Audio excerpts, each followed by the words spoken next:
This is Miss Lizzie, and I want to welcome you to the Queen Lizzie podcast.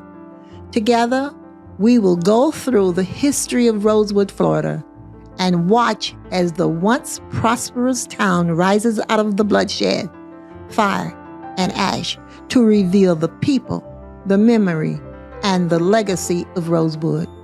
Watch every Thursday on Facebook and YouTube, or listen to our story on Apple or Google Podcasts, Spotify, iHeartRadio, or wherever you find your favorite podcasts.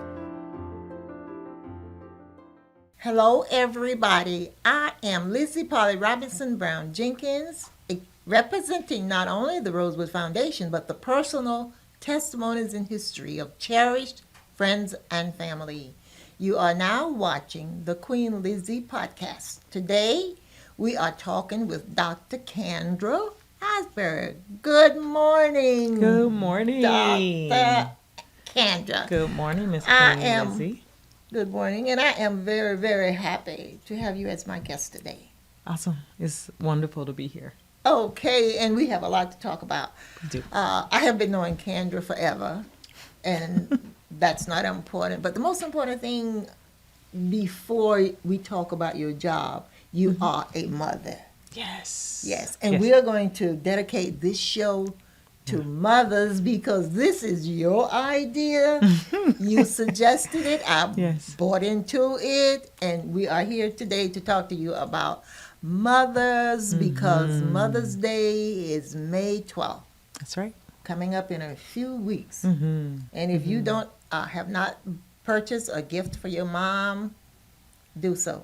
If your mother is no longer here, praise her because of her you are. That's right. Now tell us who you are and what you do. Yes. So, like you said, I am a mom. Yes. I was born and raised in a very small town with 1.5 traffic lights. We have one full traffic light and the other one is a caution light in Crescent City, Florida, which is in South Putnam County, south of Palatka, and a very quaint town. We have a lot of lakes and a lot of retired folks that live there. But most importantly, we have a very strong sense of community. Wonderful. And so I attended K through 12 there and had some of the best teachers and some of the best experiences. Yes. And so, Crescent City, I like to say Crescent City raised me. Okay. And I went on to college. I went to St. John's River State College, and then I went on to the University of North Florida in Jacksonville, Florida, and earned my bachelor's degree in communications and broadcast journalism. And then from there, I went on to the University of Florida, and I earned my master's in mass communications. Okay. And then I earned a PhD from Truth Bible College in Jacksonville, which is now Truth Bible University. Wonderful, wonderful. Yeah. Yes. And we are sisters. That's right. In the blue. That's right. Yes. Zeta Phi Beta Sorority Incorporated. Absolutely. Yes. Yes, indeed. And it has been a pleasure meeting you, knowing you. Yes, ma'am. And she is also my publisher for my book, Rosewood. What is it? Miss Lizzie's Rosewood Race. That's right. And you're going to have to purchase that book. And it is, you can find it at rosewoodflorida.com. Okay, I have a couple of books there. The other book is very important, too, because it talks about the Black history of Alachua County. I was like one of the first people to reach out to the county in its entirety and research and document that history that we need to know. So if it sounds like I'm bragging, I am. As you should be. Just purchase the books. That's right. That's right. Yes, because our children need to know who we are and what we have done and what we have accomplished. And I've been working on Rosewood in like 30 plus years. However, I was 5 in 1943. The first time I heard the story Rosewood, and what came to my mind, I was so young and innocent, roses in the woods. I had no idea what my mom was trying to tell us, not trying, she was telling us about her sister was the Rosewood school teacher and what happened there. It was like a puzzle. Okay. However, for some reason, that story attached itself to me. I think it was the violence that was in it that I listened for. And her sister, which was my favorite aunt, my well, I had other aunts, but she was my favorite because she was my teacher. She taught me when she could no longer teach in the public schools. I didn't know why she taught me so much, but I appreciate it. So Mom told us that story. So that when she talked about what happened to her sister, I listened.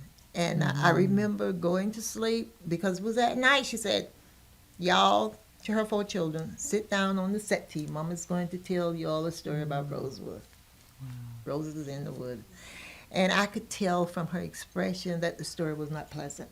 And I listened. My brothers went to sleep forever, for good, 7 and 9. Here I am, 5, and I tried very hard to stay awake. And my sister, 11, she was not interested. She was out in space looking around. I remember that about her. But she didn't want to hear it. So I just feel like God gifted me that I am supposed to be the storyteller Absolutely. for the family. And that was my assignment. Like it or not, I'm still doing it today. And I'm passing it on to the next generation. Absolutely. And to the mothers.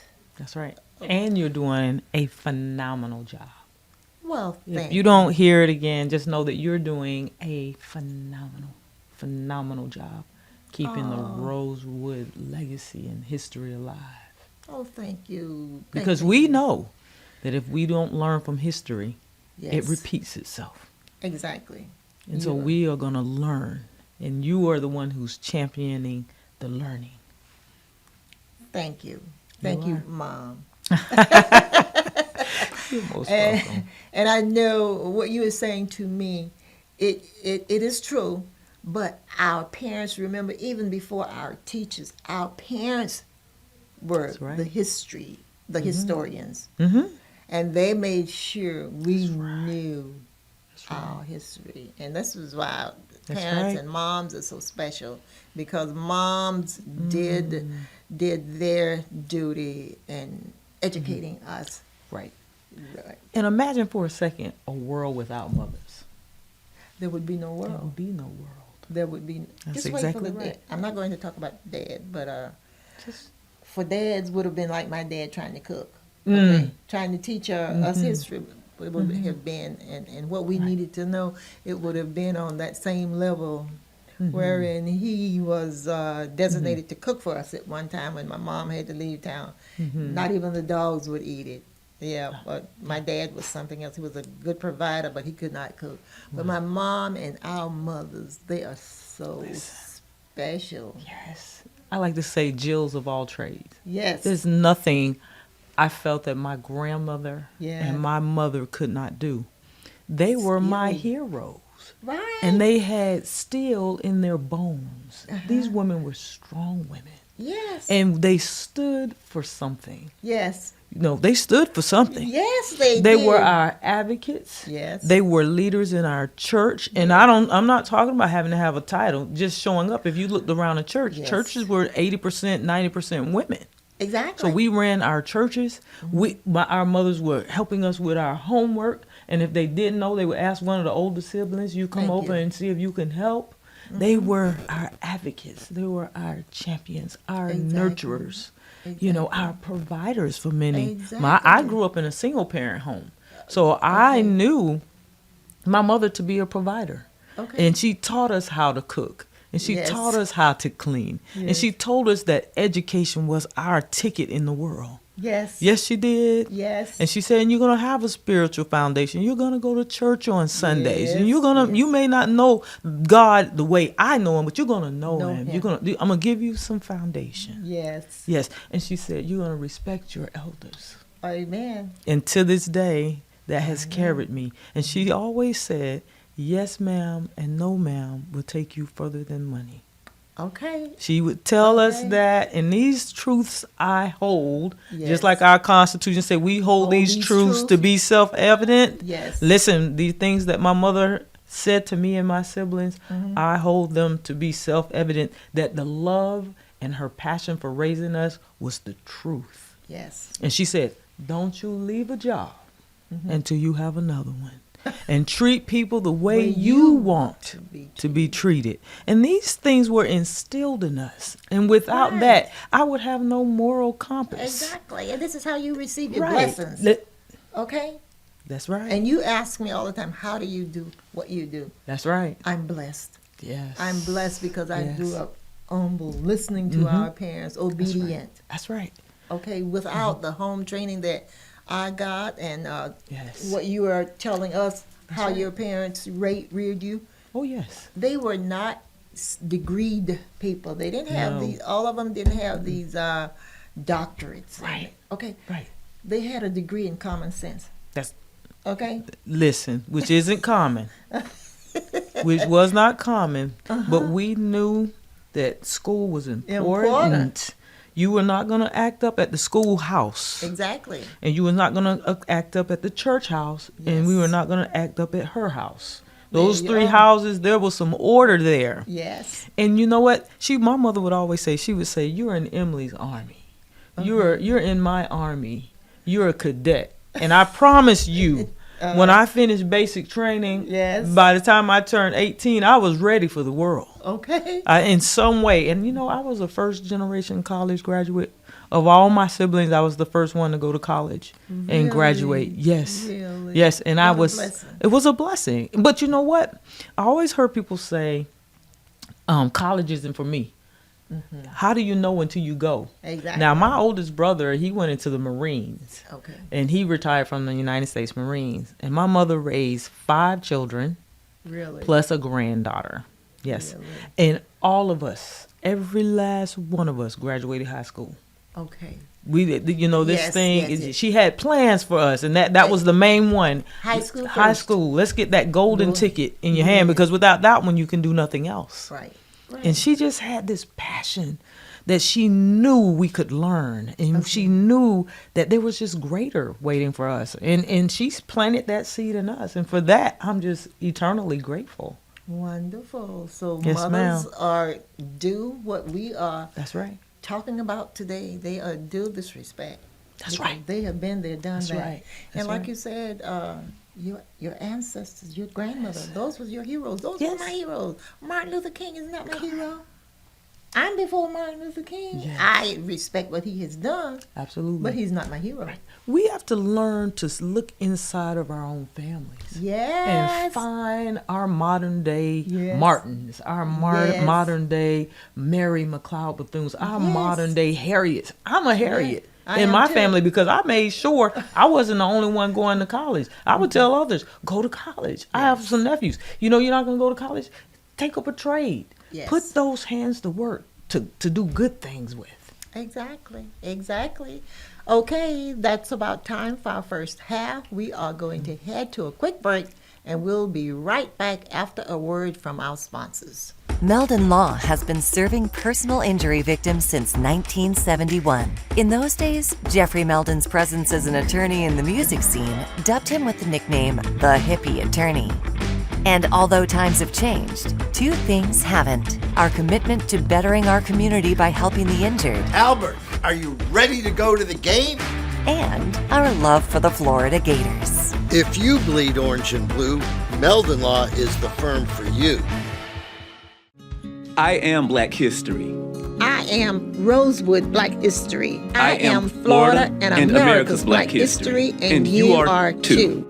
January 1st, 1923, the KKK insurrectionists attacked Rosewood, killing 5, burning it down. Because a white woman lied and cried, a black man assaulted me. Rosewood redevelopment is on its way. Want to help? Visit rosewoodflorida.com. Welcome back to Queen Lizzie Podcast, brought to you weekly from the Steve Spurrier Podcast Room at Spurrier's Gridiron Grill. We are here with Dr. Kandra Albury.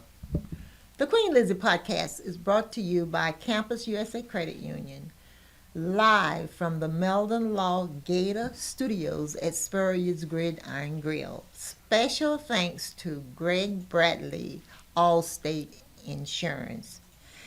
And today I am back, and I am going to introduce my Rosewood song. And if you all haven't heard my Rosewood song, I will sing the first line to let you know that it started in Rosewood. My mom was the writer, a dictator of this song, and I have made it into a record, a commercial, or I'm going to sell it so that we can raise money to right.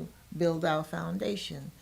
So it starts off, Rosewood, Florida, borders Highway 24, a destroyed town, no blacks live there anymore, where emptiness resides in the silent sacred breeze. Life there no more, only nature's moss-hung trees. And when I say life there no more, that means that no blacks live there anymore. There are whites that live there. But it was majority black township, quaint little town in 1923. But after the Rosewood Massacre, we never returned after we were relocated by two train conductors, the sheriff and the store owner and his wife. They were the humanitarians back there, and on that train there were some unsung heroes, white men that helped or assisted the train conductors, the store merchant, move our people. When I say our people, the black people that lived in Rosewood, to safety. And they ended up in Briceville, where the train conductor's hometown is still located today. And had it not been for them, people would have died. More people. 5 were killed, but many more would have died. And my aunt, the Rosewood school teacher, was on that train. So she survived and told my mother her story. And my mom told it to us, her kids. But for some reason, I was the only one to remember or to show interest. And many years later, I'm still telling that story. About 81 years later, I'm still trying to get people to hear our history and remember it. So I wrote this, and I'm going to read it because I want you to hear it, and I want you to follow my orders, okay? And order, and make your order. Anyway, the Real Rosewood Foundation is introducing an awesome fundraiser to help build our Mahalda Gussie Brown Carrier Cultural Museum. Everyone can participate in the museum fundraiser for a one-time fee of $2.99. One-time fee. You may return to listen to this story for the rest of your life. You will not have to pay a second time. And what I want you to do, once you get your song, sing it, learn the history, because it tells the entire history of what happened in Rosewood. Then share it with your friends and say, friend, you got to pay $2.99. And if they don't, then you pay it for them. Okay? That's right. You pay it for them. It too is found at www.rosewoodflorida.com. When you get there, click on the link, and I may have a QR code there by the time you view it. It should be up Thursday, when the show is coming out Thursday, okay, at 2 p.m. So please go there and support That's right. the Rosewood Museum. Would you like to add encouraging words to Of this? course. I'm going to put it on my Facebook page and tell everyone. I'm going to tag you in it. That's my accountability to make sure they become supporters of this great work. I appreciate it Absolutely. so much. Absolutely. That's what mothers are for. That's right. We support each other. Exactly. That's right. Exactly. That's right. And I remember mothers, they worked together back then. Like you said, in the church, in the community too. Right. My mom was a member of a quilting club. Wow. Remember? Wow. They would meet at different houses and quilt, and maybe one quilt a day. But when one of the ladies left that house, she took a quilt, one of them. And the next quilting party, they did the same thing. Wow. Then someone else, okay, would take that quilt home. And they just had a good rapport in the community. They got along with each other. They respected each other. And as you say, had it not been for mothers, where would we be? That's right. That's right. Not only are they our pillars at home, the ones we lean and depend on, but our communities, Yes. you know, and our churches, our organizations. Yes. We are the presence of God, His face, His hands, His feet in our communities. Exactly. And He gave mothers that did. task, that strong task. Exactly. What a responsibility, you know, to raise children, to steward children. Yes. That, you know, to raise them and just sow good seeds into them. You know, I'm a mom of three. Yes. I have a grandson, little Kenzie, and my oldest is 30. Okay. And my younger daughter, she's 28. Nope, she's 29. Okay. And then our son is 13.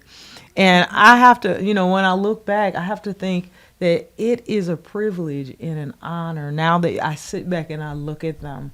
Yes. Their lives are not perfect. But, It you know, shouldn't be. right, we are always striving for that thing, that next thing, to become greater. And to know I had a hand in that. Yes. And as I had a hand in it, I kept my hand in God. Yes, you did. And my mother's hand. And those hands have guided me through these decisions of helping them to navigate those teenage years and navigate college and navigate, you know, being a wife and being a mother. And a mother, and it Yes. feels good. I'm not a mother. I do have stepchildren, but they're Yes. like my children. Oh, absolutely. But just being able to guide them Guide. and listen to you, ask you for suggestions, okay? Yes. And I remember we would go to church, like you said, church played a significant role in all of our lives. We would stay all day. We lived so far Yes. from the church, we took our food with us, stayed all day. Wow. After Sunday school, there was a service, BYPU, and you remember BYPU? Right, Oh, my right. YFFU was ours. Okay, we were. Yes. Yeah, you were. We were Baptist. Oh, right. Well, I was Pentecostal. Okay. Right. We had Yeah. you had a little fire. Uh-huh.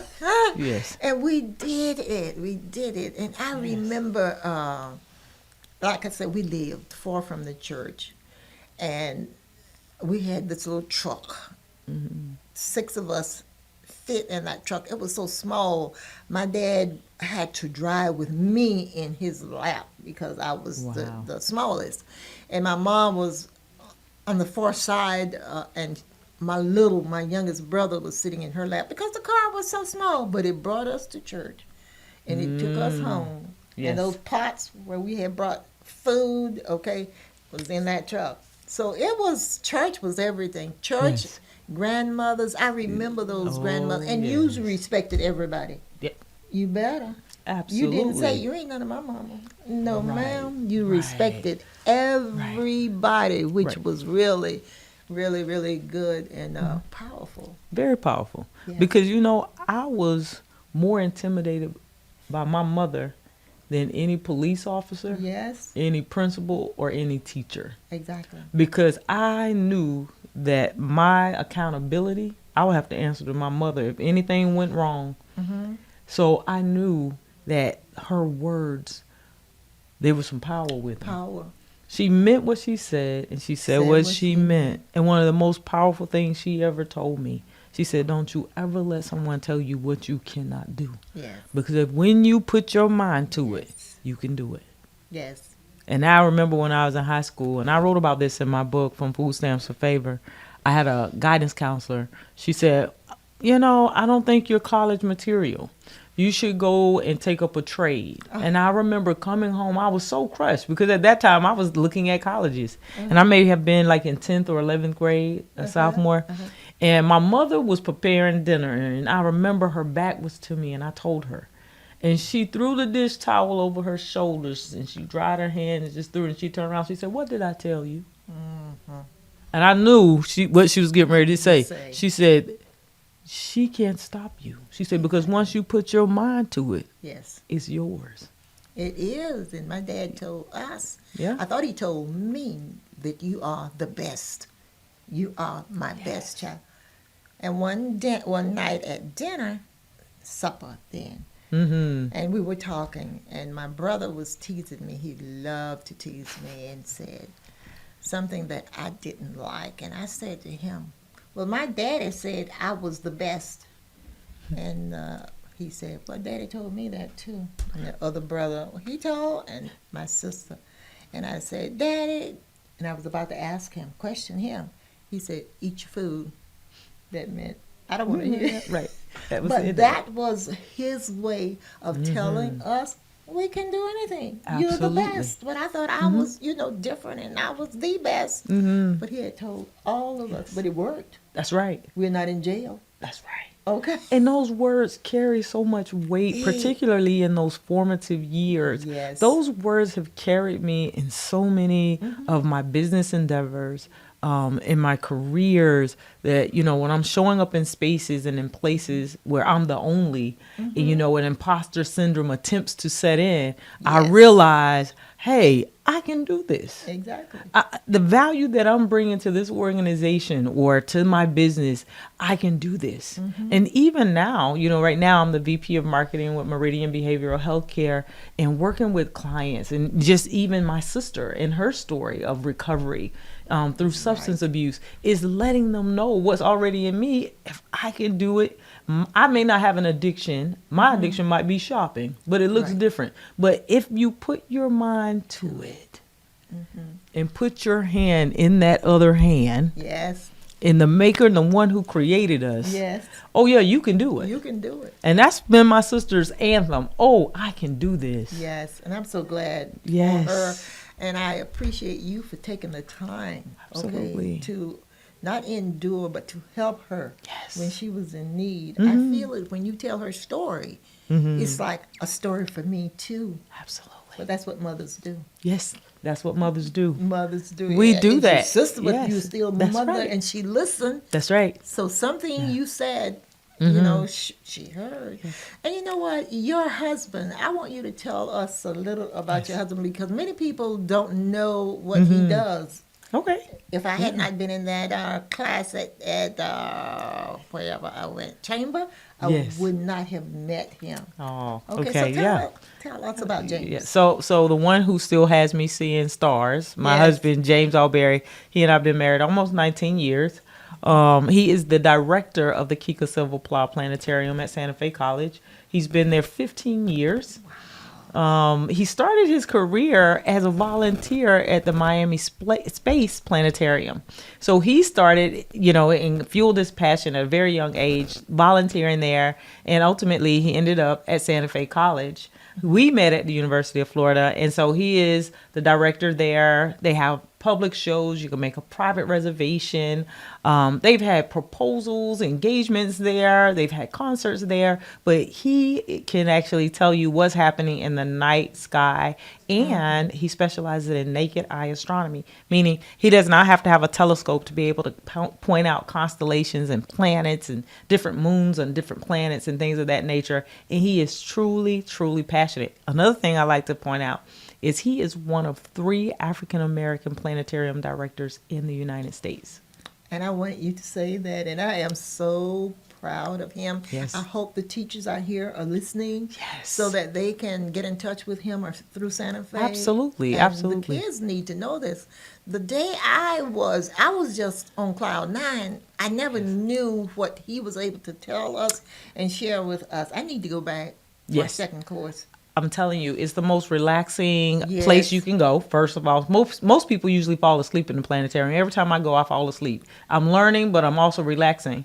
But I can tell you this too. He also has his own YouTube channel, and he has a show called The Sky Above Us. And he actually can tell you everything that's happening in the night sky, usually in about his 10 minutes of his shows. But they are so engaging, and he is just so passionate. He wants students to connect with the universe. I too. Yes, he wants that so badly, and he's just so passionate, and I love his passion for it. Well, you tell him or ask him. Oh, I want him to come on my show. Oh, And I'll he'd let love him. that. Okay. I will do it soon. Okay, Yes. and tell the kids so they will know. Absolutely. That's our future. That's right. That's our right. future, and they need to know. Okay. All right. Anything else you would like to say about mothers? Yes, I want to close? wish you a happy Mother's Day. I know you say you have stepchildren. Yeah, but you I'm know, their but mother. you're our mother of Rosewood. Okay. You keep our history alive, and you're doing a phenomenal job. And to all the mothers out there, happiest of Mother's Days to you, and God bless Thank you, and happy Mother's Day Thank to you. you. And to all of the mothers out there, happy Mother's Day. Thank you. I am continuously humbled, honored, and blessed to meet people daily and invite them to join in peace building, healing, and reconciliation through learning about the history of Rosewood.